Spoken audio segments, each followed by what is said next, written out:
ষষ্ঠদশ অসম বিধানসভাৰ অধিৱেশনত আজি দ্বিতীয় দিনা মহামান্য ৰাজ্যপালৰ ভাষণত প্ৰকাশ পালে অসম চৰকাৰৰ অনাগত দিনৰ এক বিশেষ খতিয়ান।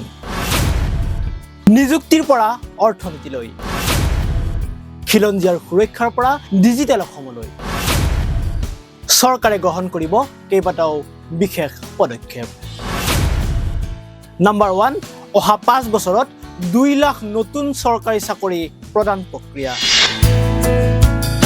নম্বৰ 2, 2028-29 বৰ্ষৰ ভিতৰত অসমক 10 লাখ কোটি টকাৰ অৰ্থনৈতিক ৰাজ্য হিচাপে গঢ়াৰ লক্ষ্য।